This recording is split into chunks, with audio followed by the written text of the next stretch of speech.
Նախավոր ամեղա։ Երկրորդ, ես մի քիչ աղը կավելացնեի։ Չգիտեմ ում հետ եք սարքել, բայց քիչ ա դրել աղը։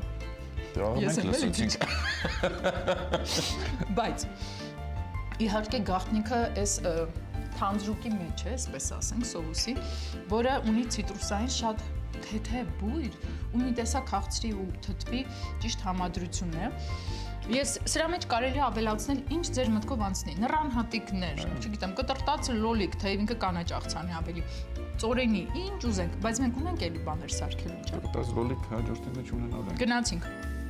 Անկախ եղանակից կամ կարգավիճակից կանաչեղենով աղցան ես շատ եմ սիրում։ Եթե անգամ պահոց օրեր չեն, միևնույն է։ Իմ տանը միշտ կա կանաչիներով որևէ թեթև համեղ վիտամինային աղցան։ Իրապես դրանք թեթև են, հարուստ, լրացնում են հիմնական ճաշին կամ փոխ լրացնում են ձեր մատուցած գեղեցիկ սեղանը։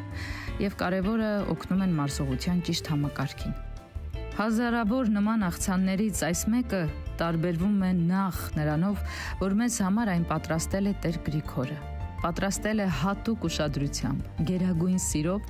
եւ շատ հետաքրքիր յուրահատուկ հուզմունքով։ Կանաչ աղցանի համար անհրաժեշտ է մանր սպանախ, բոկչոյ, կարմիր մանր կաղամբ, նարնջի հատուկ թանձրուկ, ավոկադո, մաքրած նարինջ, սոճու ընկույզ, ձիթապտղի չզտած յուղ, աղ, պղպեղ։ Սպանախը, բոկչոյը, կաղամբն ու ավոկադոն կտրատում ենք։ Ավելացնում ենք մաքրած նարինջը, նարնջի հատուկ թանձրուկը, սոճու ընկույզը։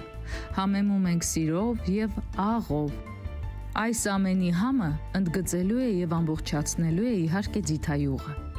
Այսպիսով կանաչ սննդարար համեղ յուրահատուկ եւ